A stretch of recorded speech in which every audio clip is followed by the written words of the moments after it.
his fate. Born in a crowded township, Nkosi Johnson didn't inherit a family fortune or a quiet life. He inherited a silent, biological war woven right into his blood. His mother loved him, but love cannot fight an invisible predator when the body gives out. As she grew too weak to hold him, a volunteer worker stepped into the dark. She didn't just take in a child, she took in a ticking clock. At an age when children learn to read and play, Nkosi learned the weight of human fear. A primary school slammed its iron gates in his face, not because he lacked brilliance, but because his very presence terrified them. Shut out by a school, he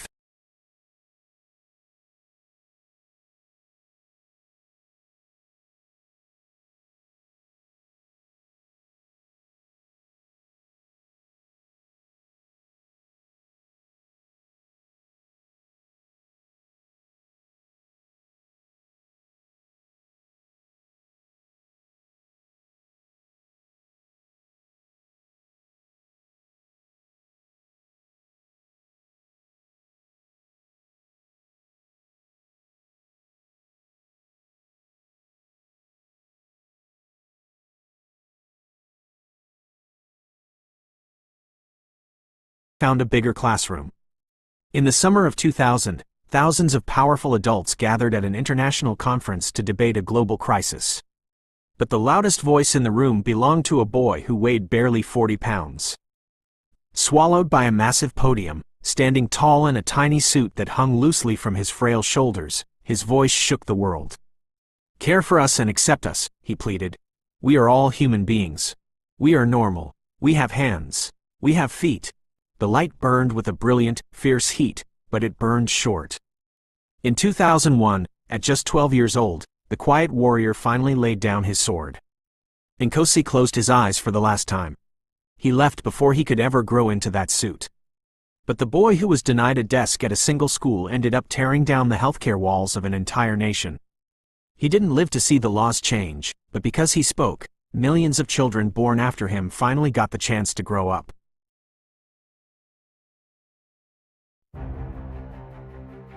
The morning air in Soweto was thick with the scent of coal fires and the nervous electricity of youth. 12-year-old Hector laced his shoes, his heart beating in sync with the distant, rhythmic chanting beginning to rise across the township. It was a day meant for school, but it had become a day for a stand. The streets swelled with color, the gray of school uniforms stained by the red dust of the earth. Thousands of voices, high-pitched and resolute, rose in unison, singing songs of defiance. Hector marched among them, a small figure in a sea of shared conviction, his eyes fixed on a horizon that promised a future where their own tongue could be spoken without shame. The horizon darkened, not with clouds, but with the cold, metallic glint of police vehicles. The air shifted. The chanting faltered as the heavy canisters hit the ground, hissing, vomiting plumes of acrid tear gas that clawed on a horizon that promised a future where their own tongue could be spoken. The peaceful melody of the march dissolved into the jagged, discordant symphony of panic. The horizon, then came the cracks, sharp, sudden, and final. It was not a warning, it was a harvest.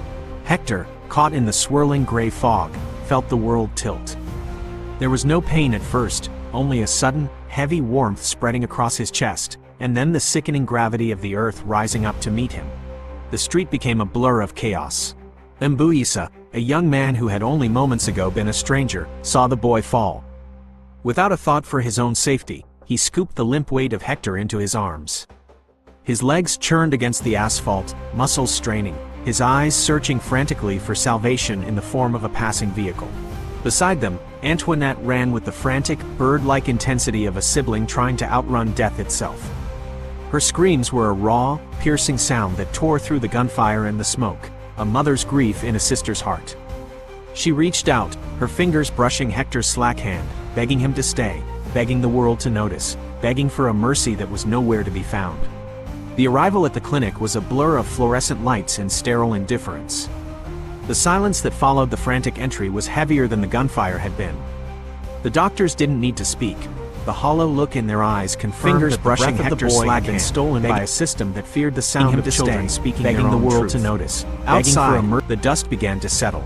A single camera shutter clicked, capturing the agony of the moment. Mbuyisa, bent by the weight of the dying boy, and Antoinette, her face contorted in a scream that would echo through the decades. That image traveled across oceans, a quiet, frozen witness that tore the mask off a nation's shame and forced the world to look, finally, at the cost of silence.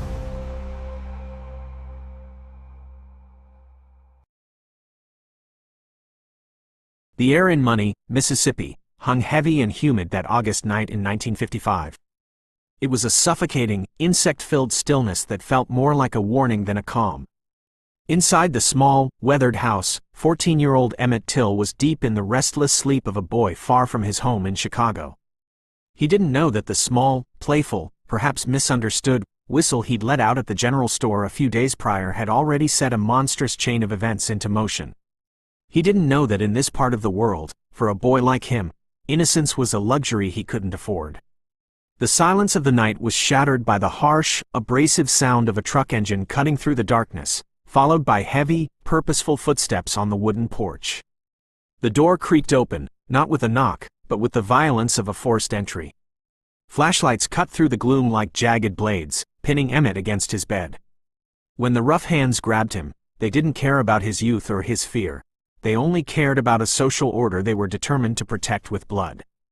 As they dragged him out into the night, Emmett's aunt begged for his life, offering them money, anything, to leave the boy alone. They laughed. It was a hollow, chilling sound that promised there would be no mercy. The drive to the Tallahatchie River was a blur of shadows and terror. In the back of that truck, stripped of his clothes and his humanity, Emmett was beaten with a savage, mechanical efficiency. Each blow was meant to punish not just the boy, but the very idea of a black man standing tall in their presence. By the time they reached the riverbank, Emmett was broken, but his spirit, that bright, Chicago city light, was being systematically extinguished. When the gun fired, the sound was quickly swallowed by the rushing water. Days later, when his body was pulled from the river, it was unrecognizable. But back in Chicago, Mamie Till Mobley refused to hide the evidence of that night. She looked at her son, the boy she had raised to be gentle and proud, and made a decision that would shake the foundations of a nation. She ordered the funeral director to leave the casket open. Thousands of people lined the streets of Chicago, but it was the silence inside the funeral home that spoke the loudest. When the lid was lifted, the world was forced to look. They saw what hatred looked like in its rawest form. They saw the face of a child, distorted and destroyed, a testament to a cruelty that could no longer be ignored. Through her tears, Mamie looked at the thousands who had come to bear witness and said, "I want the world to see what they did to my boy." In that moment, a boy's death stopped being a tragedy in the shadows and became the clarion call for a movement that would change history forever.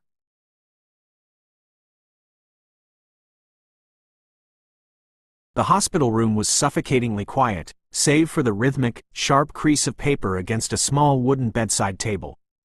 Outside, the autumn of 1955 was painting Hiroshima in gold, but inside, 12-year-old Sadako Sasaki was fighting a war of her own.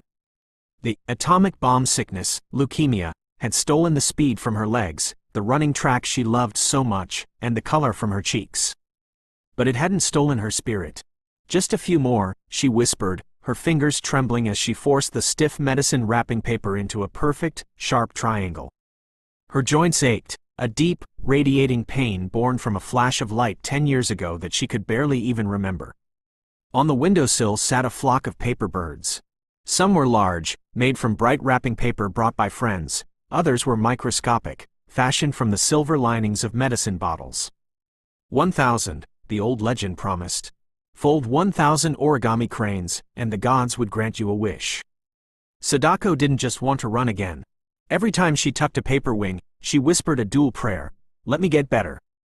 Let the world never feel this pain again." Her mother, Fujiko, watched from the doorway, biting her lip to keep from sobbing. She saw the purple spots on her daughter's skin, the way Sadako's breath caught in her throat with every movement. Yet, the girl kept folding. When her fingers grew too weak to pinch the paper, she used a hairpin to crisp the edges. "Look, Mama," Sadako croaked, holding up a tiny, misshapen crane. Her smile was faint, but her eyes were fiercely alive. "That's 644. But time was running out faster than the paper. A few days later, the chill of late October crept into the room. Sadako lay back against her pillows, her breathing shallow. The flock of cranes surrounded her, suspended from the ceiling by threads, dancing gently in the draft like a living, breathing cloud of hope. She looked at her family, gathered around her bed with tear-stained faces. She tried to lift her hand to reach for one last scrap of paper, but her fingers wouldn't obey. She looked up at her flock, her vision blurring. "It's beautiful," she murmured, her voice barely a breath. Sadako closed her eyes for the last time on October 25, 1955. She never got to finish her 1,000th crane. But as her family wept, the breeze from the window caught the paper birds, making them soar above her bed, a silent, beautiful vow that her wish for peace would never be forgotten. Ryan White was just 13 when his world fractured. A severe hemophiliac, he relied on blood transfusions to survive. But in 1984, one routine treatment carried a hidden death sentence: HIV. In the mid-1980s, science was slow, but fear was lightning fast. Misinformation bred a rampant panic, and that panic quickly curdled into cruelty. When Ryan tried to return to Western Middle School, he wasn't met with open arms, but with locked doors. A terrified mob of parents and teachers rallied to expel a boy whose only crime was being sick. The isolation was absolute, but the malice didn't stop at the school gates. Death threats filled their mailbox. Bullet holes and shattered glass defiled their home. A child fighting a fatal virus was forced to fight for his literal safety. Yet, Ryan refused to disappear into the shadows. With a fragile body but an unyielding spirit, he and his mother took on the legal system, fighting not for vengeance, but for the simple human right to go to school. Ryan won his day in court, but his true victory was far greater. Facing immense hatred with quiet grace, he shattered the stigma of AIDS and forced a terrified world to learn a lesson in compassion. Ryan White passed away in 1990 at just 18 years old. The virus took his life, but his legacy ensured that no child would ever have to fight alone in the dark again. In 1982, the world was holding its breath, frozen in the terrifying fear of the Cold War. But in Maine, a 10-year-old girl named Samantha Smith decided to ask the question adults were too afraid to whisper. She wrote directly to the leader of the Soviet Union with the innocent defiance only a child possesses: "Why do you want to conquer the world?" She didn't expect an answer. Nobody did, but the Iron Curtain parted. Invited as an ambassador of peace, Samantha's bright smile did what decades of diplomacy couldn't: she melted the ice. For a brief, shining moment, two warring nations saw that the enemy was just human. She gave a trembling world hope, but history is often as cruel as it is beautiful. Just 3 years later, the girl who had calmed a global storm was rushing home to a life she had barely begun to live. On a rainy August night in 1985, the sky claimed its peace ambassador. At just 13 years old, alongside her devoted father, Samantha's journey came to a sudden, shattering end in a quiet Maine forest. In an instant, the shared hope of two superpowers turned into shared agony. The United States and the Soviet Union, once divided by a bitter wall of hatred, were finally brought together, not by war, but by the tears they wept for a little girl who taught them how to love. He entered a world that had already decided his fate. Born in a crowded township, Nkosi Johnson didn't inherit a family fortune or a quiet life. He inherited a silent, biological war woven right into his blood. His mother loved him, but love cannot fight an invisible predator when the body gives out. As she grew too weak to hold him, a volunteer worker stepped into the dark. She didn't just take in a child, she took in a ticking clock. At an age when children learn to read and play, Nkosi learned the weight of human fear. A primary school slammed its iron gates in his face, not because he lacked brilliance, but because his very presence terrified them. Shut out by a school, he found a bigger classroom. In the summer of 2000, thousands of powerful adults gathered at an international conference to debate a global crisis. But the loudest voice in the room belonged to a boy who weighed barely 40 pounds. Swallowed by a massive podium, standing tall in a tiny suit that hung loosely from his frail shoulders, his voice shook the world. "Care for us and accept us," he pleaded. "We are all human beings. We are normal. We have hands. We have feet." The light burned with a brilliant, fierce heat, but it burned short. In 2001, at just 12 years old, the quiet warrior finally laid down his sword. Nkosi closed his eyes for the last time. He left before he could ever grow into that suit. But the boy who was denied a desk at a single school ended up tearing down the healthcare walls of an entire nation. He didn't live to see the laws change, but because he spoke, millions of children born after him finally got the chance to grow up.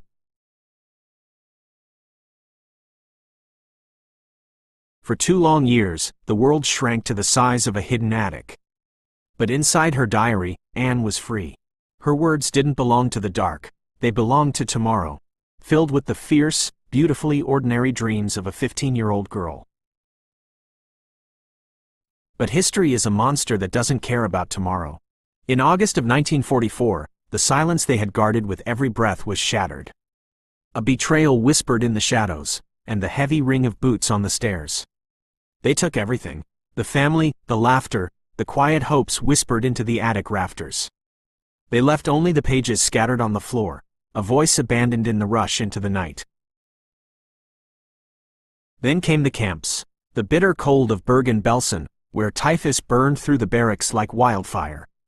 Anne fought. She fought with the same stubborn optimism that filled her notebook, holding on through the dark, frozen winter. She passed away quietly, just a few weeks before the gates were torn down and the camp was liberated.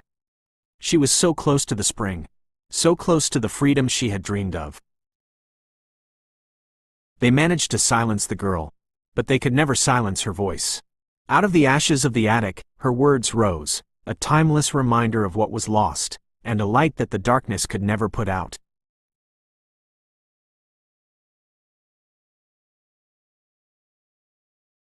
The air in Aberfan on Friday, October 21, 1966, smelled of autumn rain and cold coal dust. It was the last day of school before the half-term holiday, and for the children of Pantglas Junior School, the weekend couldn't come fast enough. Boys aged 7 to 10, with scuffed knees and bright Welsh accents, walked down the damp streets laughing, their minds fixed on playtime, comic books, and freedom. They filed into their classrooms, shook off their wet coats, and sat at their wooden desks. It was exactly 9 a.m. They had no idea that looming high above their school, shrouded in the morning mist, a monster was waking up.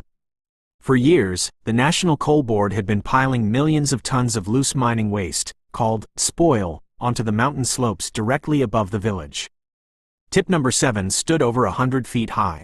It was built precariously over natural underwater springs. Days of heavy, relentless rain had turned the mountain of black dust into a ticking time bomb, a saturated, liquefying mass of heavy slurry. At 9:15 a.m., the top of Tip 7 gave way. With a sickening, low roar that sounded like jet engines or rolling thunder, a 30-foot-high tidal wave of black filth surged down the mountain. It traveled at over 20 miles per hour, gaining terrifying momentum, obliterating 2 cottages in its path before tearing into Pantglas Junior School. Inside the classrooms, the lights went out. The floor began to shake. Teachers screamed for the children to get under their desks, but there was no time. The black wall of sludge crashed through the windows and doors, burying the classrooms in seconds under tons of suffocating, fast-hardening slime. Then, a terrible, deafening silence fell over the valley. The mining whistle blew, a desperate alarm piercing the fog. Miners dropped their tools and raced from the pits, joined by mothers, fathers, and neighbors. Armed with nothing but bare hands, shovels, and garden picks, they dug frantically into the black mud, weeping as they searched for their boys, their daughters, the future of their town. But for 116 children, the rescue came too late. In a matter of minutes, a generation of Aberfan's youth was wiped out. A tight-knit valley community was left in ruins, broken by a tragedy born of negligence, leaving a scar on the heart of Wales that would never fully heal.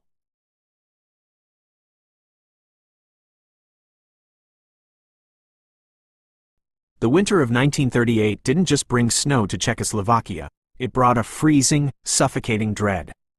While the rest of London was preparing for the holidays, a 29-year-old British stockbroker named Nicholas Winton arrived in Prague. He was supposed to go on a skiing vacation. Instead, he found himself standing in the freezing slush of the refugee camps outside the city, staring into a sea of canvas tents and broken lives. "They aren't just fleeing a country," Nikki, a local volunteer, whispered, her voice hollowed out by exhaustion as she gestured to the crowds of families shivering in the mud. "They are fleeing a slaughterhouse. The world is closing its eyes, and the children. God help them, they have nowhere left to run. Winton looked at the children, their faces smudged with soot and pale with hunger, and he knew he couldn't leave. He didn't wait for international committees, and he didn't wait for permission. He turned his small room at the Hotel Schrobeck into a makeshift command center. Day and night, the room echoed with a furious, rhythmic clack-clack-clack-ting of a typewriter. Surrounded by a mounting fortress of passport photos, forged visas, and foster care applications, Winton worked completely alone against the clock. Outside his window, the heavy thud of German military boots began to echo on the cobblestones. He rubbed his eyes, typing late into the night, muttering fiercely to himself, 50 more permits. I just need 50 more. If the British Home Office won't move faster, I'll forge the transit visas myself. Every hour we waste is a life we lose to the dark. By the spring of 1939, the rescue had begun, but it came with a devastating price. At the Wilson railway station, the air was choked with heavy gray steam, iron screeching, and an overwhelming wave of human agony. This was where the most heartbreaking transaction on Earth took place. Parents, fully aware that they were likely walking into a trap, had to willingly hand their children over to strangers and push them onto trains bound for the unknown. On the platform, a mother knelt in the dirt, desperately gripping her young son's shoulders. She forced a bright, trembling smile through her tears so he wouldn't see her terror. Be brave, my love, she whispered, placing a small wooden toy into his hands. You are going on a grand adventure to England. We will follow you very soon. I promise. It was a beautiful, necessary lie. 8 times, the massive steam engines groaned and pulled away from the platform. Inside the carriages, tiny faces pressed against the glass windows, watching their parents shrink into the distance until they were swallowed by the smoke. Standing in the shadows of the station, Winton watched the trains vanish into the night, checking his pocket watch with a grim, heavy sadness. 669 children had been pulled from the closing jaws of a monster. But the victory felt like a stone in his chest because he knew the brutal math of the war. For every child on that train, thousands more were left behind. Everything rested on the 9th train. It was scheduled for September 1, 1939, the largest group yet, with 250 children packed and waiting. Just hold on until September 1st, Winton prayed silently. But history had no mercy. On September 1st, Hitler invaded Poland. The borders slammed shut instantly. The 9th train never left the station, and the dark swept over Prague. Nearly every single child waiting on the platform that morning would never be seen again. 50 years passed. The war ended, the world rebuilt, and Nicholas Winton went home to England. He grew old, got married, and lived a quiet, ordinary life. He never told a soul what he had done. It wasn't out of shame, but out of a profound, silent humility. He truly believed his story was over, and the past was dead. Until a rainy afternoon in 1988. Up in the warm, dusty attic of their home, his wife Greta was clearing out old suitcases when she found a worn, leather-bound scrapbook hidden under the eaves. She opened it, and her breath caught in her throat. The yellowed pages were covered in lists of names, old stamps from Prague, and the faded, haunting photographs of hundreds of children. Nicky, she gasped, staring at the pages as a hand flew to her mouth. What is this? Who are all these children? The past, it turned out, refused to stay buried when it was made of living souls. A few weeks later, Nicholas was invited to sit in the audience of a BBC television program called That's Life, completely unaware of what the producers had planned. He sat in the front row, looking elderly, frail, and deeply uncomfortable with the attention. The television host leaned into the microphone, her voice echoing through the quiet studio. Is there anyone in our audience tonight who owes their life to Nicholas Winton? If so, could you please stand up? For a second, there was total silence. Then, a rustle of fabric. Nicholas turned his head. To his left, to his right, and in the rows directly behind him, dozens of middle-aged men and women stood up simultaneously. They looked down at the old man with tears streaming down their faces, clapping softly, their eyes filled with half a century of gratitude. Winton looked around, his eyes wide with sudden, overwhelming realization. He had thought he only saved children. He had forgotten that children grow up. He had forgotten that they have children of their own. Standing all around him was a living, breathing forest grown from the tiny seeds he had planted in the mud of Prague 50 years ago, doctors, artists, teachers, and parents. The man who had carried a silent heartbreak for 5 decades finally took off his glasses. As the applause washed over him, he wept, his face a mix of deep grief for the ones he lost, and a beautiful, final peace for the ones he saved. 669 lives. The circle was finally complete.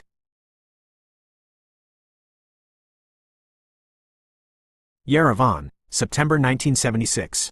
Shavash Karapetyan is 23 years old, a world record finswimmer at the peak of his physical power, finishing a grueling 12-mile run. A crowded trolley bus suffers a mechanical failure, swerves violently, and plummets off a dam, sinking 33 feet to the bottom of a freezing, pitch-black reservoir. 92 passengers are trapped inside a metal tomb. The water is cold, dark, and heavily polluted with industrial runoff and sewage. Without waiting for rescue teams, Shavash dives into the abyss. Swimming completely blind in zero visibility, he shatters the heavy glass window with his bare feet. Glass tears deep into his flesh, but he ignores the agony. He establishes a brutal, suffocating cycle: swim down, find a body, kick to the surface, hand them off, breathe, and dive back in. He does this over and over for nearly 20 minutes, pulling out dozens of unconscious passengers until his muscles begin to freeze and shut down. On his final dive, on the verge of blacking out, he drags a leather seat cushion to the surface instead of a human body, a heartbreaking error that will haunt his nightmares for the rest of his life. Shavash collapses into a 46-day coma, battling severe pneumonia, blood poisoning, and deep lacerations. He saves 20 lives, but the damage to his lungs and body permanently ends his legendary athletic career.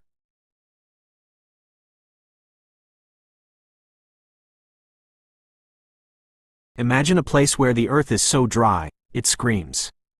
In 1979, on a barren sandbar in the middle of India's Brahmaputra River, there was nothing. No grass, no shade, just miles of blinding, blistering sand baking under a merciless sun. A 16-year-old boy named Jadav was walking home after a massive monsoon flood had receded. He expected to see empty mud. Instead, he stumbled into a nightmare. The floods had washed thousands of snakes onto the sandbar. When the water retreated, they were trapped. With not a single tree to give them shade, the sun became a furnace. Hundreds of them, literally baked alive on the scorching sand. Most people would flee from a pile of snakes. Jadav fell to his knees and wept. He didn't see monsters, he saw innocent lives stolen because the land was broken. Alone in the heat, surrounded by death, his heart broke for the helplessness of nature. But out of that grief came a fierce, quiet anger. Looking at the graveyard, 16-year-old Jadav made a vow to the wind. I will never let this happen again. He didn't wait for the government. He didn't wait until he was older. The very next day, he returned with a single bamboo sapling and planted it in the dead soil. People thought he was crazy. How could one boy fix an entire riverbank? But Jadav didn't stop. For the next 40 years, through blistering summers and violent storms, he planted a tree. Every single day, one seed at a time, a lifetime passed in the dirt. 40 years later, that burning wasteland is completely gone. In its place stands the Molai Forest, a massive, 1,300-acre thriving jungle, entirely planted by a single pair of hands. A forest larger than New York's Central Park. Today, wild elephants, rhinos, and tigers roam his forest.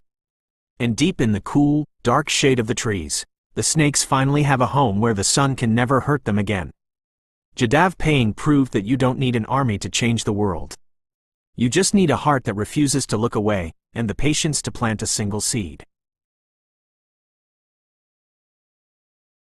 They called it Undark. It promised to make our lives as bright as the watches we painted. We were just girls. We didn't know that every time we brought the brush to our lips, we were drinking down a slow-motion ghost.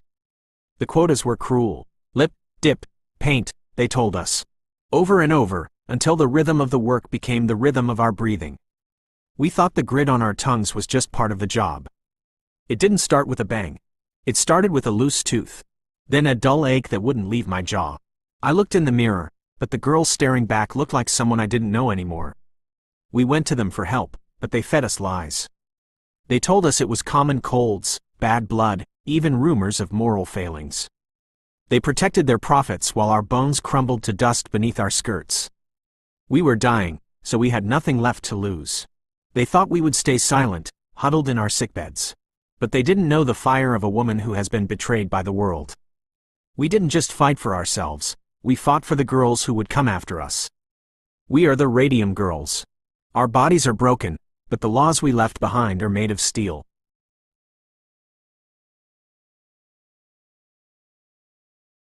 They called it a fever for the West, but the Oregon Trail didn't care about dreams. It only cared about endurance. For the Sager family, the trail began in hope and quickly turned into a countdown.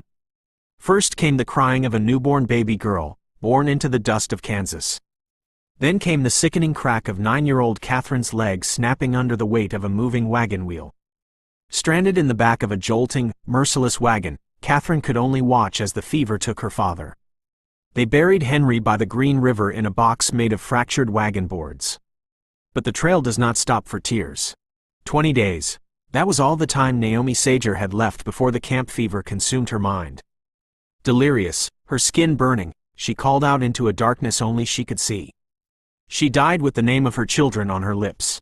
14-year-old John stood over her body, the weight of 7 lives suddenly crashing down upon his narrow shoulders.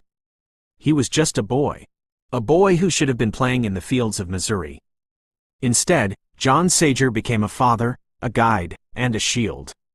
Through the choking alkali dust of the deserts, through treacherous mountain passes where a single misstep meant a plunge into a canyon abyss, John drove the oxen. His hands bled, his boots fell apart, but he never let go of the reins. Inside the wagon, 12-year-old Frances held the starving baby Henrietta, trying to coax drops of water into her mouth, while the younger girls huddled together, shivering from cold and hunger. They had run out of bread. They were surviving on scraps of dried meat and sheer will. In October 1844, 5 months after they crossed the Missouri River, a battered, ghostly wagon rolled into the Whitman Mission. When Narcissa Whitman stepped outside, she didn't see an organized vanguard of pioneers. She saw 7 hollow-eyed, ragged orphans. The baby was near death. Catherine was still unable to walk. John stood by his oxen, his body trembling with an exhaustion that went down to his bones. John Sager finally let go of the reins. He had kept his promise. Against the hunger, against the wild, against death itself, the 7 alone had made it home. 3 years after adopting the Sager children, the Whitman Mission was attacked in the infamous Whitman Massacre of 1847. Both adoptive parents, Marcus and Narcissa, and the 2 brave older brothers, John and Frances Sager, were killed. The surviving Sager girls were taken captive but ultimately survived to adulthood, with Catherine later writing the definitive memoir of their journey.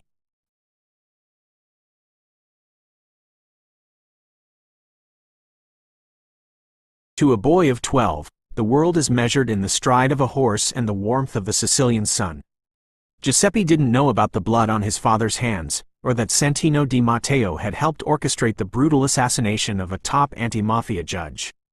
He only knew that his father had vanished into police custody, leaving a quiet emptiness behind. So when men in crisp police uniforms approached him at the riding stables, promising to reunite them, Giuseppe didn't hesitate. He ran into the arms of his executioners, smiling and eager, thinking they were bringing him home to the father he missed so desperately. The light died that day. For 779 days, the world forgot Giuseppe Di Matteo, but the monsters did not. He became a living pawn, locked away in a desperate bid by the Cosa Nostra to force his father to retract his state testimony. Winter bled into summer, and summer into winter. They dragged him like a ghost across the Sicilian countryside, shackled in damp, windowless basements, hidden beneath the floorboards of remote farmhouses, and buried alive in filthy livestock pens. As the months stretched into years, the isolation took its toll. His body withered from malnutrition and his muscles atrophied from the heavy chains, but his spirit clung to a single, fading hope: Papa will save me. But in the distant halls of justice, a father's conscience warred with a father's love. The mafia demanded Santino's absolute silence in exchange for his boy, but the secrets he held were already tearing the syndicate apart. The truth could no longer be buried. When the heartbroken father finally took the witness stand and spoke, the boy's fate was sealed in an instant. The Mafia's supreme boss realized their leverage was completely gone, and in a fit of cowardly rage, the order was handed down to erase the boy forever. No longer a bargaining chip, Giuseppe was now just a witness to his own 2-year torment. He was just days away from his 15th birthday when the heavy cellar door opened for the last time. He was too weak to fight, too tired to cry out, a fragile shadow of the boy who had leapt into that car 2 years prior. As 3 men stepped out of the shadows with a thick rope, there was no anger left in his hollow eyes, only a profound, devastating weariness. In his final moments, the boy who loved horses didn't ask for mercy from the men who had stolen his youth.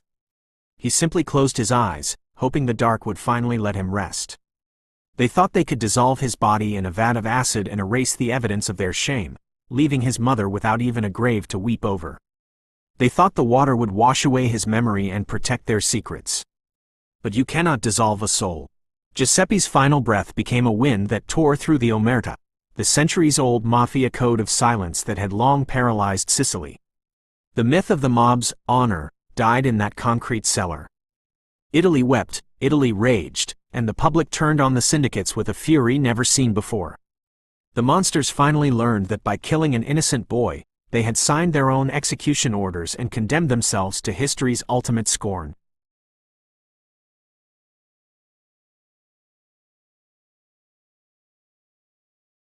At 15, life is supposed to be an open book, pages waiting to be filled with the nervous energy of exams, the warmth of first loves, and dreams that stretch far beyond the horizon. For Stephen Sutton, the story was just getting interesting. But in 2010, the ink ran dry. A diagnosis of colorectal cancer. Incurable. Terminal. These are heavy, monstrous words that belong in a horror story, yet they were suddenly written in black and white across the medical chart of a child. In the quiet, suffocating aftermath of the devastating news, a strange thing happened. Stephen refused to let the darkness pool around him. He looked at the ticking clock and made a quiet, revolutionary choice. He could not control how many chapters his book would have, but he could absolutely control how he wrote the remaining pages. He looked at his mother, his jaw set with a sudden, defying warmth, and decided that his life would be defined by how he lived, not by how he died. Stephen didn't crawl into the shadows, he stepped directly into the light.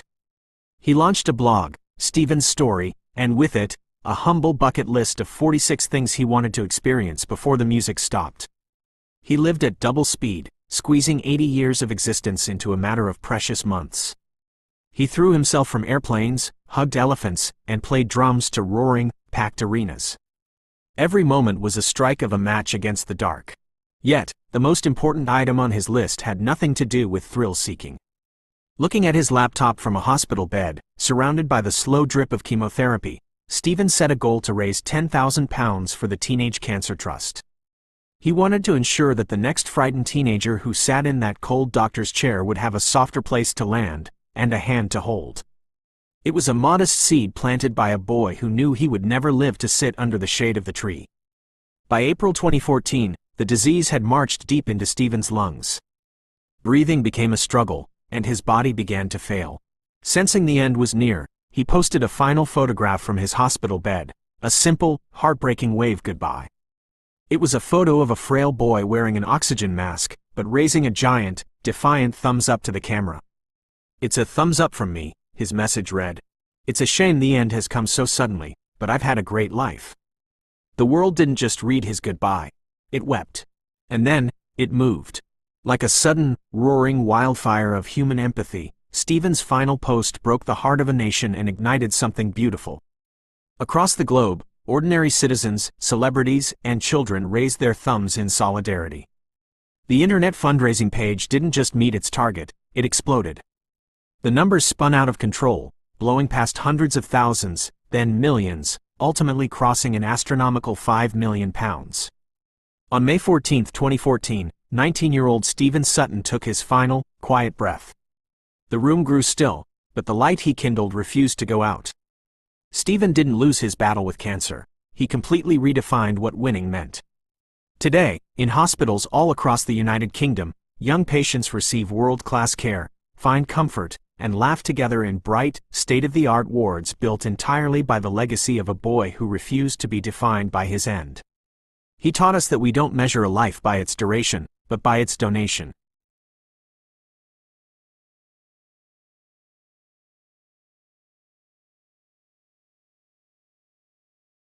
History remembers the grand numbers.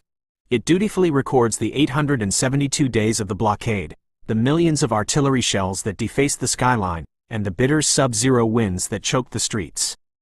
It catalogues the single, wretched slice of daily bread, thin as a ribbon, mixed with sawdust and mold, meant to keep a human being alive for 24 hours. But history, by its nature, cannot feel the cold. An 11-year-old schoolgirl named Tanya did. In the winter of 1941, the world shrank to the size of a freezing room. There were no lessons left to learn, no games left to play. There was only the howling wind, the thud of distant artillery, and the slow, rhythmic fading of the people she loved. The tragedy did not strike all at once. It was a methodical, agonizing thinning of her household over 6 long months. It began with her older sister, Zhenya, who worked double shifts at the munitions factory to support the front lines, walking for hours through snowdrifts in the pitch dark until her heart simply gave out at noon. Tanya did not reach for an ordinary diary to record this.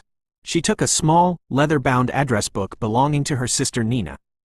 There were no tears left to spare for adjectives, no long laments written into the margins. Grief had stripped her language down to the barest bones. She flipped to the corresponding letter of the alphabet, pressed her pencil hard into the paper, and recorded the name, the date, and the hour. Death became a quiet, regular visitor to the apartment, ticking systematically through the alphabet of Tanya's life. In January, the cold claimed her beloved grandmother. By March, her brother Leka, who loved music and brightened the dark rooms, succumbed in a stark, unheated hospital ward. Then followed Uncle Vasya, and soon after, Uncle Lyosha. With every name Tanya recorded, a piece of her own childhood was buried beneath the permafrost. The apartment grew progressively quieter, the remaining family members moving like slow shadows through a tomb of concrete and ice. By the time spring brought a cruel, mocking sunshine to the city, the anchor of the home was lost. In May, her mother took her final breath, leaving an 11-year-old girl entirely alone in the silence. Weakened by starvation, Tanya turned to the final pages of the little notebook. Her pencil dragged across the paper with the immense, crushing weight of the entire dying city. She did not write a cry for help or an appeal to God. She merely stated the final, absolute facts of her universe. Savachevs died, she wrote under the letter S. All died, she added under O, and finally, under the letter L. Only Tanya is left. It was a devastatingly lonely epitaph. Though rescue workers eventually found her and carried her across the frozen lake along the road of life, the hunger had dug its teeth too deeply into her bones. Tanya passed away in 1944, never living to see the radio broadcasts declare victory, nor the city celebrate its survival. Tanya Savicheva was gone, but she left behind a weapon the enemy could neither silence nor destroy. In 1946, the scene shifted from the dark, frozen rooms of Leningrad to the harsh, electric brilliance of a courtroom in Nuremberg. Before judges, journalists, and the architects of the war, a stone-faced prosecutor held aloft a tiny, fragile address book. It did not contain military strategies or troop numbers, yet it spoke louder than any general and carried more weight than any bomb. It was a child's ink testifying directly from the grave, an ironclad piece of evidence that forced the world to look into the eyes of a single child and understand exactly what had been stolen from the dark rooms of the blockade.